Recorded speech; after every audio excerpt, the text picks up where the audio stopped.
Hello everybody and welcome back to Top Troops. This is Karanger and today we will be looking at some of the basics. So we'll be looking at a unit breakdown and what information you can find in these unit cards.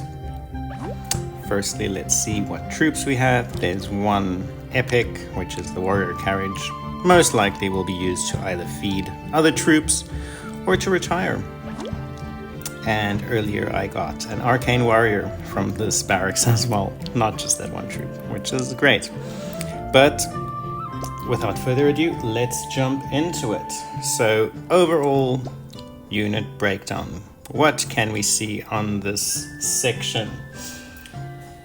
So here we can see quite a few things. We can see the unit rank at the top in the star. We can see the name. We can see the rarity. And then we can also see our factions as well as our archetypes. We'll get into those a little bit later. However, it's important to note that your rarity determines quite a lot of things. It determines the max rank, the special skills, or the amount of special skills, as well as the max level that a unit can reach. Let's quickly get through these. If we go all the way down and we look at these, oops, not him, not them, a common troop, it's here at rank 7, they can go to level 70. However, their max rank would be rank 8, and the max level, according to Discord, would be 80. Then moving on to our rare troops. Here you can see an example of a leveled rare, which is a troll. Nice meat shield. It definitely helps with those tower of factions or challenges where you can't use your legendaries or epics as much. And they have a maximum level of 120 and a max rank of 8 as well. They also have some special skills. As you can see, they have 2 here. This is the first unit type that has any skills, and as we go forward, they will just be increasing. Then if we head over to our epics, you can see there's quite a few high-level epics here as they form the backbone of my army. They have a max rank of 10 with a max level of 200. And as you can see, their special skills already go up to 3. Finally, we'll be looking at some legendaries. As you can see, I don't have many leveled past 80, as I'm still quite a new player and still have to get quite a few new shards, but my collection of legendaries is almost complete. A bunch of them to still get, but only a few of them that I'm looking out for. For instance, Era, I would love to have her. Fire Slasher, great addition. Oni Warrior, as we all know, which eluded me in the past. And then maybe a werewolf or something of the sort. We'll see how we round that out. Then let's quickly look at factions. So what do factions mean? Here's a quick chart, and it's quite straightforward. It just shows you which faction has an advantage over another one, and it's pretty straightforward. Units attacking with an advantage does 30% more damage, and units attacking with a disadvantage does 20% less damage. So when you do get stuck on a tower of factions or even a tower, let's just head there, makes it a lot easier. Not summons. But Tower of Fate or Tower of Factions level that you don't know what to do, go back to the factions chart, see what factions are in there and how you can get the upper hand and advantage.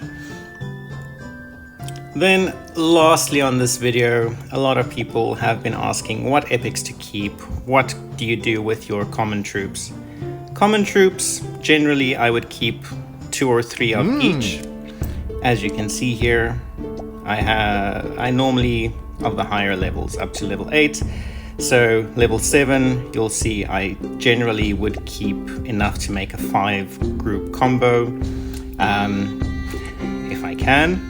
The rest of them I will retire, and here in the shop, as you can see, I already bought my squad coins, as that's quite important, but later I'll retire some more, buy up the cold coins, as well as these summon shards. It just increases my chance of getting more legendaries, and also the squad coins and the gold help to advance and level up all of the other troops. Apart from that, what epics do I keep? Within each faction there is a suggested one on Discord, and my feeling is generally aligned. As you can see, my top lane there, those are the epics within each faction. Here you can see within Divine, I would tend to keep Conductor. I would even keep Cleric here if you don't have other healers. In the Infernal faction, Necromancer Rat is the best, in my opinion. Not just because he does high damage, not because he also adds poison stacks, which does high damage, but also he spawns rat minions. And in arena or tower or any other battle, sometimes you get that one golem that just does not want to die, and these rats help as they just increase the size of your army and keep on attacking.